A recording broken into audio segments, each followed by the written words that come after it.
J'ai vécu la pauvreté, j'ai subi la pauvreté. Voilà pourquoi je peux te dire avec certitude que la pauvreté n'a aucune vertu. Et c'est pour cela que je le dis avec beaucoup de véhémence, on doit éliminer tous les pauvres. Et je ne te parle pas de manque d'argent. Pour moi, quelqu'un qui est très pauvre, c'est quelqu'un qui réunit deux caractéristiques. La première, c'est qu'il n'a pas d'argent, donc pauvreté financière, et il se complaît dans sa situation. Il aime sa situation. Et pire encore, deuxième caractéristique, c'est un avocat de la pauvreté. C'est un défenseur de la pauvreté. C'est un prédicateur de la pauvreté. Alors qu'en réalité, il n'y a aucune vertu à être pauvre. Il n'y a aucune vertu à être pauvre parce que la pauvreté est un danger à différents niveaux. Quand tu es pauvre financièrement, quand tu manques d'argent, en réalité, ça cache 5 grandes autres formes de pauvreté qui sont très dangereuses. Quand tu manques d'argent, pauvreté financière, tu es en même temps pauvre physiquement parce que tu as du mal à prendre soin de ta santé. Tu peux voir toi-même ou un proche mourir à cause d'une maladie qu'on aurait pu soigner avec 100 000 francs, 1 million de francs, 5 millions de francs, souvent beaucoup moins. Quand tu es pauvre financièrement, tu ne manges pas convenablement. Alors qu'une activité physique régulière demande de l'argent, un repas sain et équilibré demande de l'argent, donc tu te meurs à petit feu. Quand tu es pauvre financièrement, tu es également pauvre mentalement. Parce que quelqu'un qui est pauvre financièrement dans le temps, dans la durée, pendant longtemps, c'est quelqu'un qui manque de connaissances, de compétences. C'est quelqu'un qui ne s'informe pas, qui ne se forme pas, qui ne se fait pas accompagner. Donc c'est quelqu'un qui, intellectuellement parlant, est de peu d'utilité. Quand tu es pauvre financièrement, tu en même temps es pauvre socialement. Parce que ça signifie que tu n'as pas suffisamment de valeur à apporter à la société au point que les gens veuillent volontiers te donner de l'argent. Et dans le même temps, c'est aussi une indication du fait que tu n'as pas dans ton relationnel des connexions qui peuvent te guider étape par étape afin que tu sortes de la pauvreté. Être pauvre financièrement, c'est aussi être pauvre spirituellement. Parce que la spiritualité n'a de sens que dans l'amour. Et l'amour ne se valide que par le don. Le don de soi, le don de son temps, le don de son énergie, le don de son argent. Mais quand tu es pauvre financièrement, tu n'as pas d'argent à donner. Quand tu es pauvre financièrement, tu n'as même pas le temps parce que souvent tu dois crapahuter pour survivre.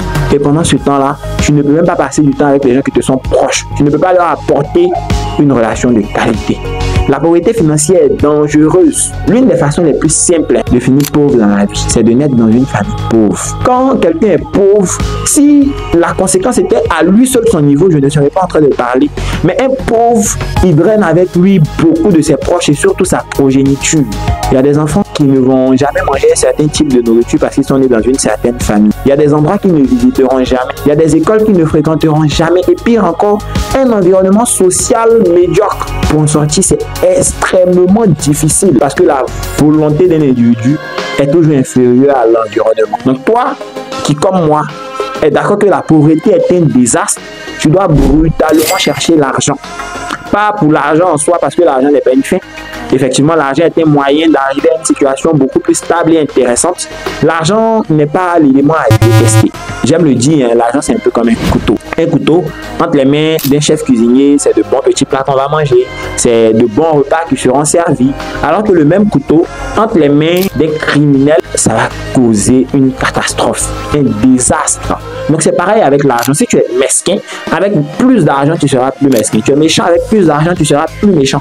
Tu es généreux avec plus d'argent, tu seras plus généreux. Donc l'argent n'est pas une fin, c'est un moyen. Voilà pourquoi on ne sacrifie jamais pour avoir de l'argent, sa santé, ses relations ou sa liberté. Et justement, les éléments pour lesquels on doit rechercher de l'argent sont pratiquement ces trois choses-là. L'argent a trois fonctions. Et on va parler aujourd'hui des trois fonctions de l'argent. Mais dans la prochaine vidéo que je t'invite vraiment à suivre avec attention, on va voir ensemble comment on fait pour définir le montant financier qu'on doit poursuivre, son dream cash. Et on va faire le tour dans la troisième vidéo qui va suivre cette série-là des 5 verbes qui résument l'argent, comment on le gagne, comment on le protège, comment on le gère, comment on le fructifie, comment on le pérennise dans le temps. Mais en attendant, rappelle-toi que l'argent a trois fonctions. La première fonction de l'argent, c'est de t'aider à survivre, à prendre soin de toi, de tes besoins primaires. L'argent va t'aider à ne pas te poser la question de savoir comment je me nourris, comment je me loge, comment je m'habille. Est-ce que mes enfants vont manger aujourd'hui, demain ou après-demain? Est-ce que je vais pouvoir payer mon loyer? Est-ce que je vais pouvoir me vêtir correctement? Voilà les choses que l'argent va te permettre de faire dans un premier temps, survivre. Et deuxième chose, l'argent va t'aider à faire face à certains imprévus de la vie. Si un pays est en guerre, les denrées sont extrêmement chères. Tu n'as pas d'argent, tu meurs. Quand un pays est en guerre, que tu n'as pas d'argent, tu as du mal à pouvoir quitter ce pays-là pour être plus en sécurité. Quand un proche à toi est malade, chose non prévue, que tu n'as pas d'argent, il peut crever. Donc l'argent t'aide à faire face aux imprévus de la vie. Et troisième chose, l'argent t'aide à te libérer de certaines contraintes de l'existence. Tu peux décider de dormir encore un peu parce que tu n'as vraiment pas envie d'aller au travail. Tu peux choisir qui tu épouses, tu peux choisir le boulot que tu fais, tu peux choisir la maison où tu habites, tu peux choisir le pays ou la ville où tu résides parce que tu as les moyens. Donc voilà les trois fonctions de l'argent et voilà pourquoi il est important de chercher l'argent. Je le dis et je le redis. Je n'aime pas l'argent pour lui. J'aime pas l'argent comme fin. J'aime l'argent comme moyen d'arriver à des fins plus intéressantes, notamment être utile à moi-même, être utile aux autres, être utile à la société. J'aime les riches. Je bénis les riches. Et je vais compter parmi les riches aussi. Et c'est exactement ce que tu dois écrire en commentaire si tu es d'accord avec moi. Et moi, je te donne rendez-vous dans la prochaine série de vidéos sur ce thème, la finance, afin de pouvoir naturellement voir comment on fait pour savoir le montant financier qui va nous donner la liberté qu'on recherche. Comment on fait également pour gagner, protéger, gérer, fructifier et pérenniser son argent. Partage la vidéo, ça va aider énormément de personnes à changer de situation. Et contacte-moi si tu as besoin que je t'aide à fixer correctement et atteindre tes objectifs.